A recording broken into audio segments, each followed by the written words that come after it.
Sarah's hands wouldn't stop shaking.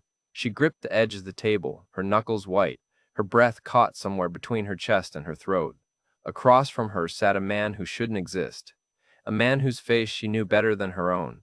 A man who had been dead for 3 years. The restaurant buzzed with Friday night energy around them. Couples laughed over wine glasses. Waiters glided between tables with practiced efficiency. Somewhere in the background, soft jazz played through hidden speakers.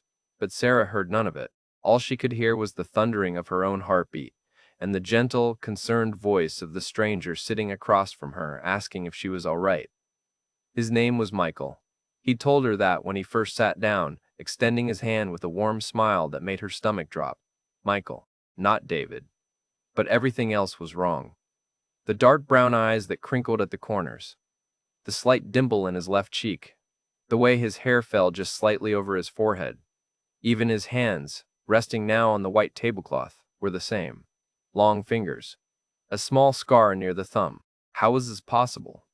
She realized he was still looking at her, waiting for an answer. Worry had replaced his initial warmth. Of course he was worried. She'd barely spoken since he sat down 5 minutes ago. She'd just stared, her mouth slightly open, her face probably pale as death. Say something, she told herself. Anything. But the words wouldn't come. This was supposed to be simple. Rita, her best friend since college, had been pestering her for months to try dating again. Just one date, Rita had pleaded. Just coffee or dinner with someone normal, someone kind. Rita had met Michael through a colleague. He's a nice guy, Rita had said. A widower with a young son. He understands loss. He's not looking for anything serious, just companionship. It'll be good for you, Sarah. It's been 3 years. 3 years, 2 months, and 17 days since the police officer knocked on her door at 2 in the morning. Since her entire world collapsed into a single moment of before and after. Since Emma, then only 3 years old, asked when Daddy was coming home, and Sarah had to find words that didn't exist to explain that he never would. She'd said no to Rita a dozen times, but Rita was persistent. Relentless, really, and maybe part of Sarah was tired of being the widow. Tired of the sympathetic looks at Emma's school events. Tired of eating dinner alone after putting Emma to bed. Tired of sleeping on one side of a bed that felt too big, too empty, too full of ghosts. So she'd agreed. One date.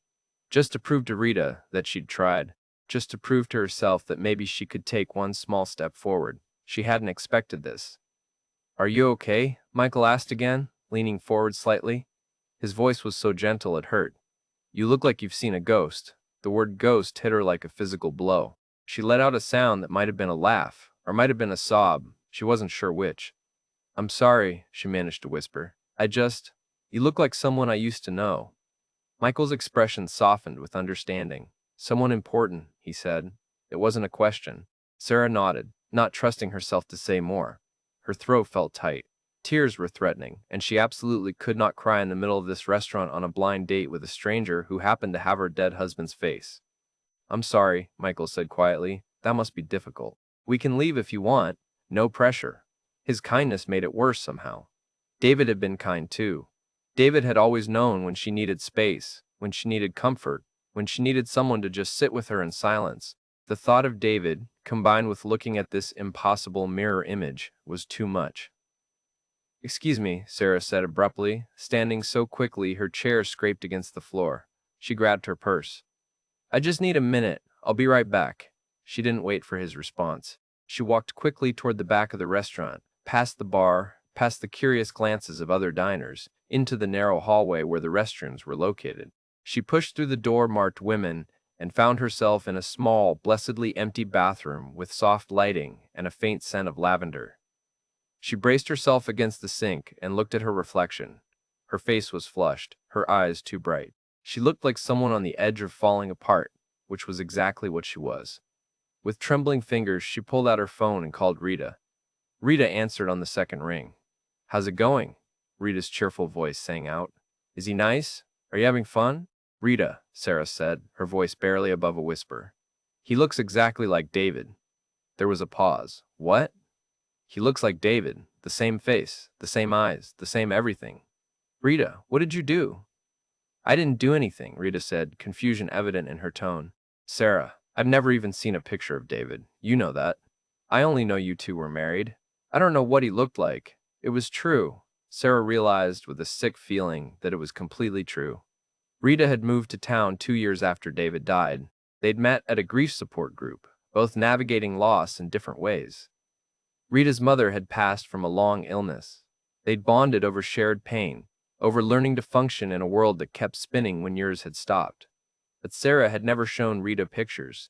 It hurt too much to look at them herself, let alone share them.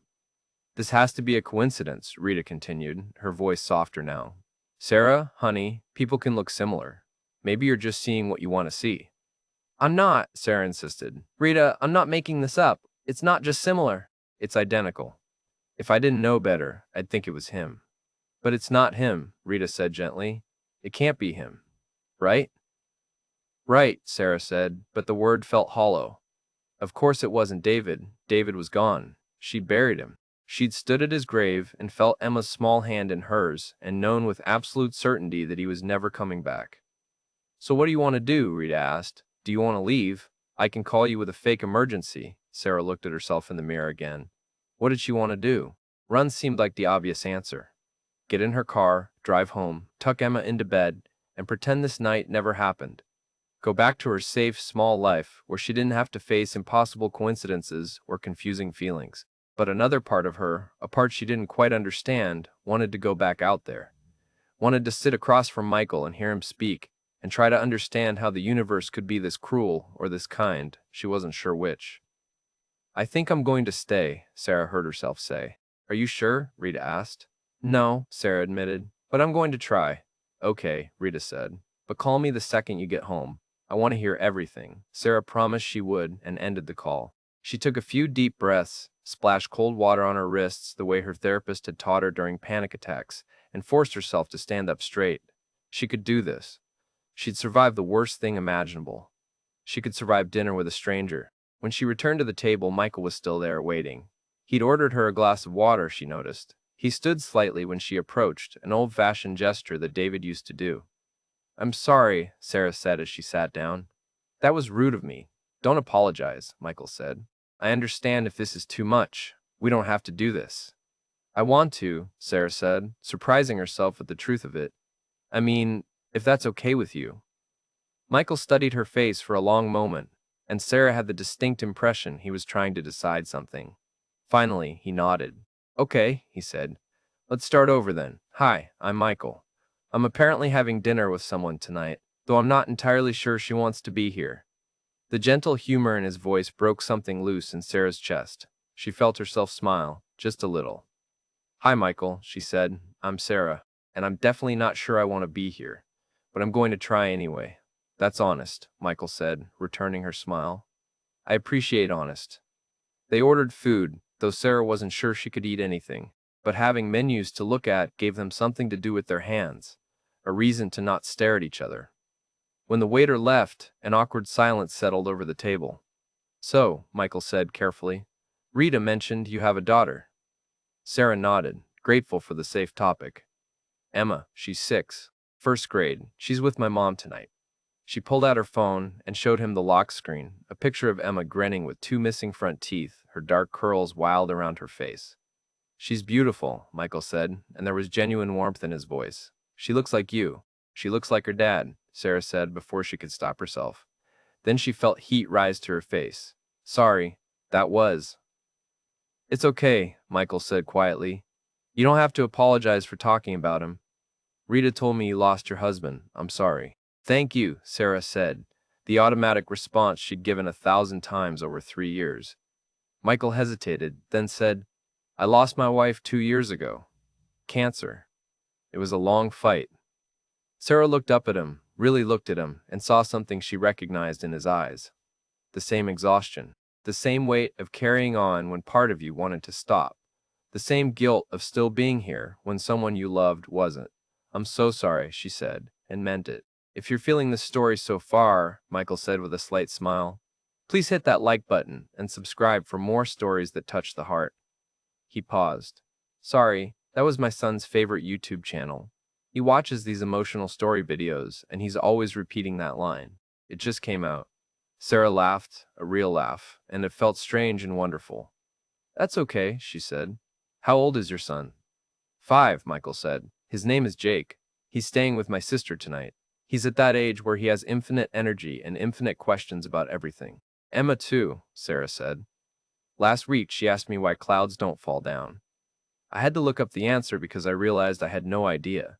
They began talking then, really talking, about their kids, about the impossible task of single parenting, about bedtime battles and picky eaters, and the strange things children say that make you laugh and break your heart at the same time.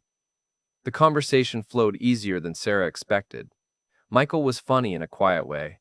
He listened carefully when she spoke. He didn't fill every silence with empty words. Their food arrived and Sarah found herself actually eating, actually tasting the pasta she'd ordered. She told Michael about her job as a librarian, how she loved the quiet of books and helping people find stories they didn't know they needed. He told her about his work as a carpenter, how he'd taken over his father's business and found peace in building things with his hands, and creating something solid and real. But underneath the easy conversation, Sarah kept catching moments where she'd look at him and feel that shock of recognition all over again. The way he tilted his head when he was thinking, the way he ran his hand through his hair when he was uncertain about something. Small gestures that were so achingly familiar it hurt. And yet, as the evening went on, she started to notice the differences too. Michael's voice was slightly deeper than David's had been. His laugh was quieter, more reserved. He had a small tattoo on his wrist that David never would have gotten. He drank his coffee black while David had taken his with too much sugar. He was his own person, Sarah reminded herself. Not a ghost, not a replacement. Just a man who happened to look like someone she'd loved. As dinner wound down and the waiter cleared their plates, Michael looked at her with an expression she couldn't quite read. "Can I ask you something?" he said. "Of course," Sarah replied. "The person I remind you of, your husband. How long ago did you lose him?" 3 years, Sarah said softly. "Car accident. It was sudden." Michael nodded slowly. "And this is your first date since then?" It wasn't a question, but Sarah answered anyway. "Yes. My friend Rita finally wore me down. She thought it would be good for me to try. And instead, you got me," Michael said with a sad smile. "Looking like your husband. That must have been awful." "I'm sorry. It's not your fault," Sarah said quickly. "You didn't know." "No," Michael agreed. "But still." He paused, seemed to wrestle with something, then said, "I should tell you something. My wife, before she died, she made me promise that I'd try to live again after she was gone, that I'd let myself be happy, that I'd find someone to share my life with, for Jake's sake if not my own." He looked down at his hands.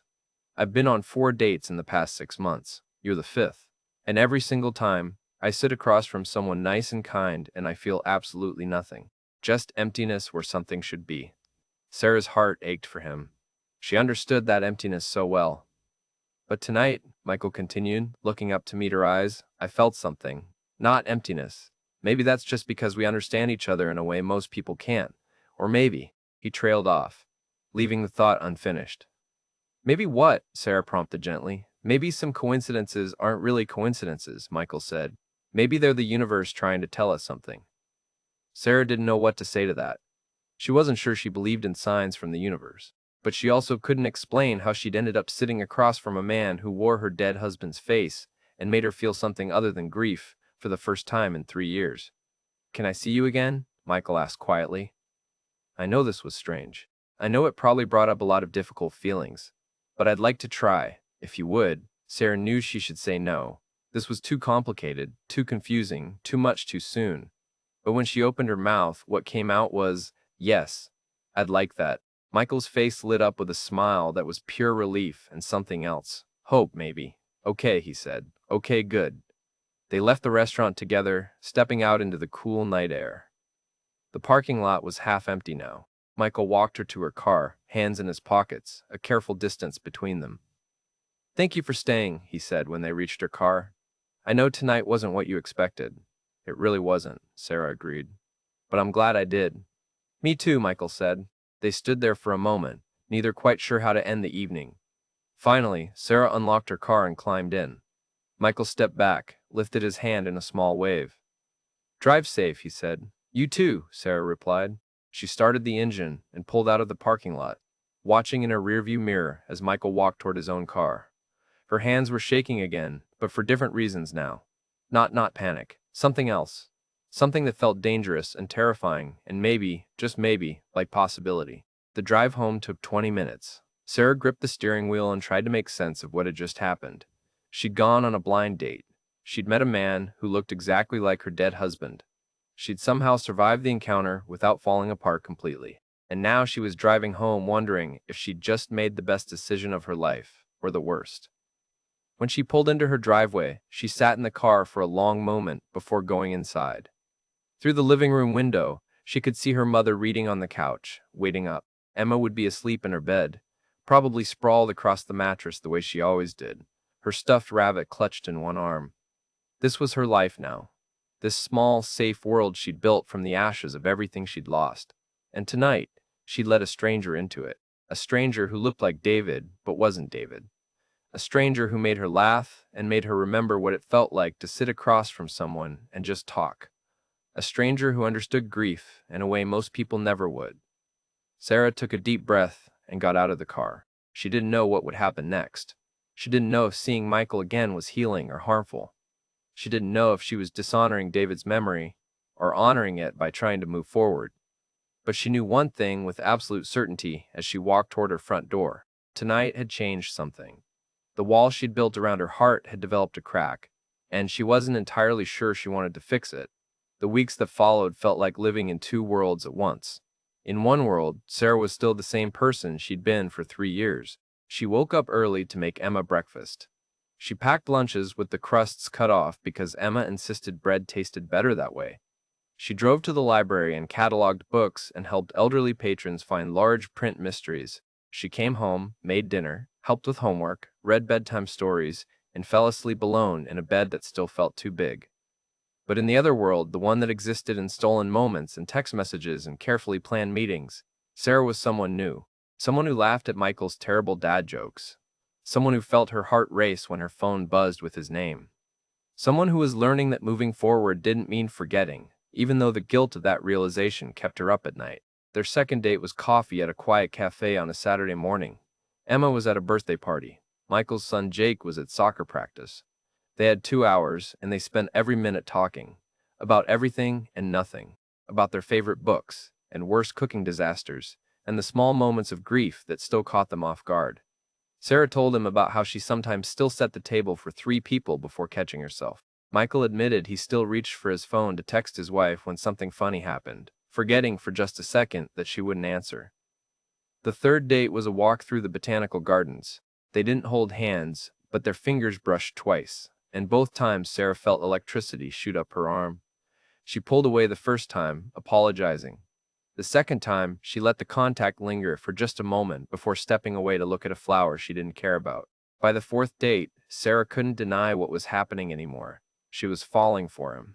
Not because he looked like David, though that resemblance still startled her sometimes when she caught him in profile or heard him laugh in a certain way. She was falling for him because of who he was, the way he listened with his whole attention, the way he talked about Jake with such fierce love and pride, the way he understood her grief without trying to fix it or rush her past it. But the guilt was there too, constant and heavy. Every time she smiled at something Michael said, a voice in her head whispered that she was betraying David. Every time she thought about him when she should be focused on work or Emma, she felt like she was cheating on a memory. Rita noticed the change in her. "You're different," Rita said one afternoon when they met for lunch. "Lighter somehow." "It's him, isn't it, Michael?" Sarah nodded, not trusting herself to speak. "That's good, Sarah," Rita said gently. "That's really good." "Is it?" Sarah asked. "Because it doesn't feel good. It feels complicated and confusing and wrong." "Why wrong?" Rita asked. "Because I shouldn't be able to feel this way about someone else," Sarah said, her voice breaking slightly. "David was the love of my life. We were supposed to grow old together, and now I'm sitting here thinking about another man, and it feels like I'm erasing everything David and I had." Rita reached across the table and took Sarah's hand. "You're not erasing anything. Love isn't a finite resource, Sarah. Loving someone new doesn't mean you love David any less. It just means you're still alive, still capable of connection. That's not betrayal. That's survival." Sarah wanted to believe her, she really did. But late at night, when Emma was asleep and the house was quiet, she'd lie in bed and look at the framed photo on her nightstand. David on their wedding day, so young and happy and alive. and she'd whisper apologies into the darkness for crimes she wasn't even sure she was committing.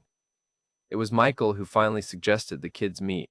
They'd been seeing each other for almost a month, carefully scheduling their time around parenting responsibilities and bedtimes. But Jake had started asking questions about where Daddy kept going, and Emma had noticed that Mommy smiled at her phone more than usual. "Maybe it's time," Michael said over the phone one evening. "We could do something simple. The park, maybe. Let them play. No pressure." Sarah's first instinct was to say no. Introducing the kids felt enormous. It felt real in a way that coffee dates and walks didn't. But she also knew he was right. They couldn't keep existing in this bubble forever. "Okay," she agreed. "The park sounds good." They met on a Sunday afternoon at Riverside Park, a sprawling green space with playgrounds and walking trails and a duck pond. Sarah arrived first with Emma, who was bouncing with excitement at the prospect of meeting Mommy's friend and his son. Sarah hadn't told Emma much, just that they were meeting a nice man and his little boy. She didn't know how to explain the rest. When she saw Michael's car pull into the parking lot, her stomach flipped. He got out first, then went around to unbuckle Jake from his car seat. Even from a distance, Sarah could see the resemblance between father and son. Jake had Michael's dark hair and bright eyes. Emma grabbed Sarah's hand. "Is that them?" she whispered loudly. "Yes, sweetie," Sarah said. "Remember to be polite." Michael and Jake approached, and Sarah watched her daughter's face light up when she saw the boy. Jake was shy at first, hiding slightly behind his father's leg, but Emma, who had never met a stranger in her life, crouched down to his level. "Hi," she said brightly. "I'm Emma. Do you like swings?" "Because I love swings. I can go really high." Jake peeked out from behind Michael. "I like swings," he said quietly. "Then let's go," Emma declared, grabbing his hand and pulling him toward the playground before either parent could react. "Well," Michael said, watching them run off together. "That was easy." Sarah laughed, feeling some of her tension dissolve. She's never been subtle. They walked toward the playground, staying close enough to keep an eye on the kids, but far enough to give them space. Emma was already showing Jake how to pump his legs on the swing. Jake was laughing, his earlier shyness forgotten. "He doesn't usually warm up to people that fast," Michael said, genuine surprise in his voice. "Emma has that effect," Sarah said. "She's never understood the concept of stranger danger. It terrifies me sometimes." They found a bench with a good view of the playground and sat down. The afternoon was beautiful, warm sunshine and a light breeze. Other families dotted the park. A couple threw a frisbee nearby. An elderly man fed ducks at the pond. "This is nice," Michael said softly. "It is," Sarah agreed. And it was. It felt almost normal, like they were just another family spending a Sunday at the park. The thought should have scared her, but instead it filled her with something close to peace. They spent 2 hours there. The kids played until they were both red-faced and sweaty. They fed the ducks the bread Sarah had thought to bring. They got ice cream from a vendor cart, and Jake got chocolate all over his face, while Emma very seriously explained to him the proper way to eat a cone without dripping. When it was time to leave, Emma surprised everyone by hugging Jake goodbye. "See you soon," she told him with the confidence of someone who'd decided they were friends now. In the parking lot, after the kids were buckled into their respective cars, Michael turned to Sarah. "That went well," he said. "Really well," Sarah agreed. He hesitated, then said, "Jake's birthday is in 2 weeks. We're having a small party at my house, just family and a few of his friends from school. Would you and Emma want to come?" Sarah's heart raced. Meeting the extended family felt like another huge step. But looking at Michael's hopeful expression, she couldn't bring herself to say no. "We'd love to," she said.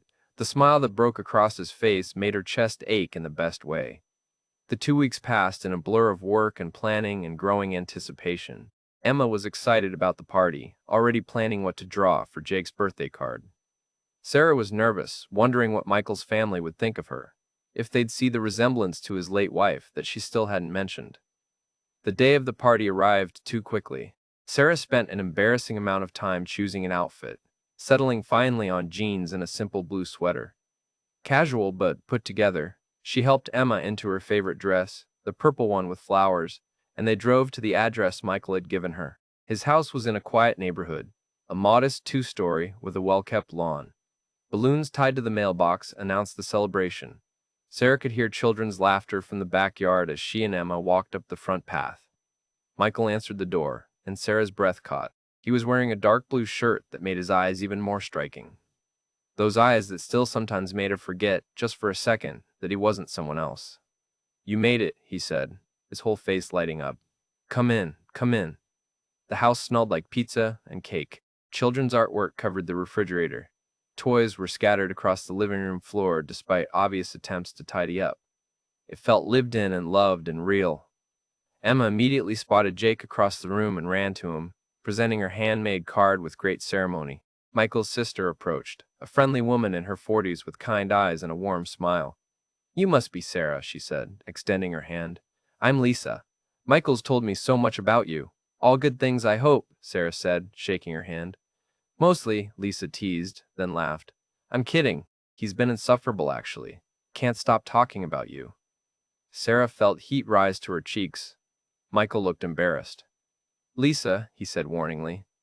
"What?" Lisa said innocently. "It's true. It's nice to see you happy again, big brother." Then to Sarah, "It's really good to meet you." The party was chaotic in the way children's parties always are. Games and presents, and cake with blue frosting that stained everyone's mouths. Sarah found herself relaxing, talking with the other parents, watching Emma and Jake play together like they'd been friends forever. After the cake was served and the kids ran back outside to burn off their sugar high, Michael found Sarah in the kitchen where she was helping clean up. "You don't have to do that," he said.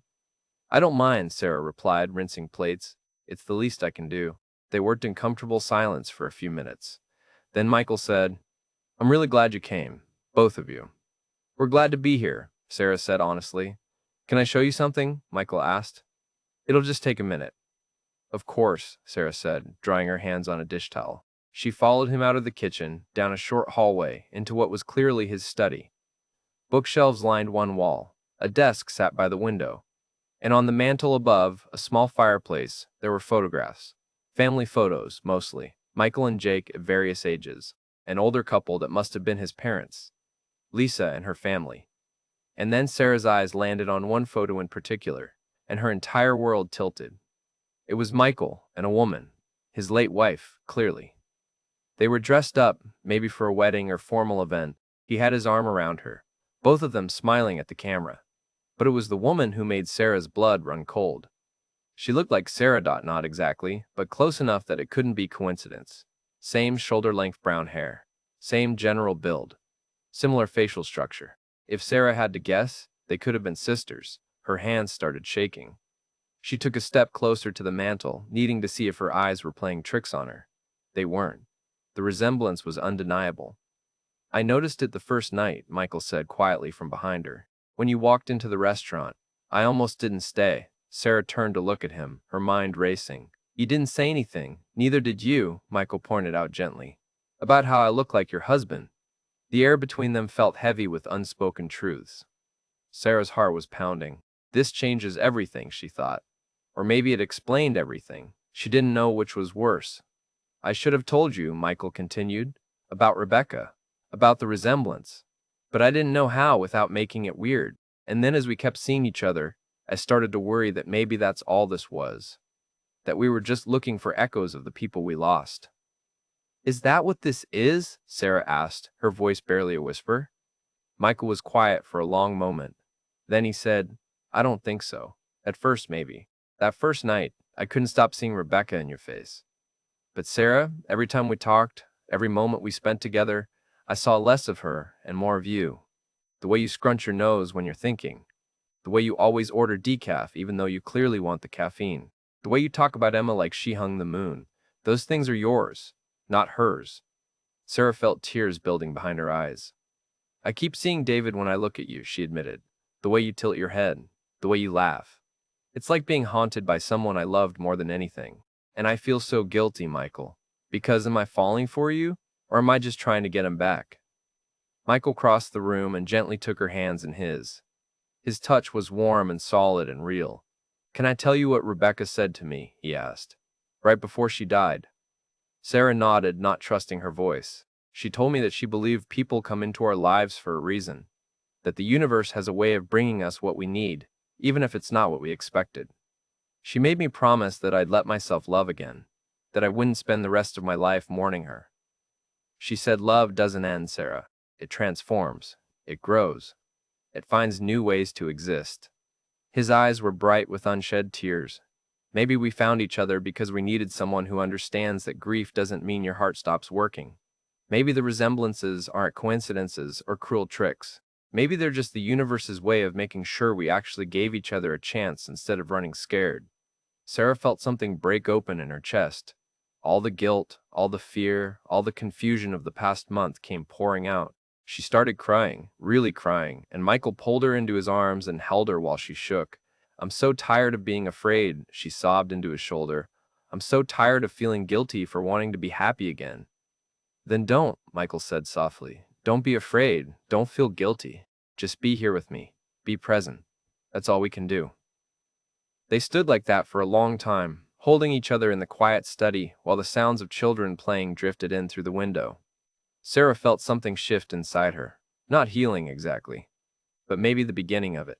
The recognition that moving forward didn't mean abandoning the past. It meant carrying it with you while still making room for something new. When she finally pulled back, wiping her eyes, she looked at the photo on the mantel again. Rebecca smiled out at her from the frame, frozen in a moment of happiness. And Sarah realized she didn't feel threatened by that smile anymore. She felt grateful. Grateful that Rebecca had loved Michael. Grateful that she'd told him to find happiness again. Grateful that their shared understanding of loss had brought them together. "The kids are going to wonder where we are," Sarah said, her voice hoarse from crying. "Probably," Michael agreed. But he didn't let go of her hands. "Before we go back out there, I need to know. Are we okay? Can we move forward with this, knowing what we know?" Sarah thought about it, really thought about it.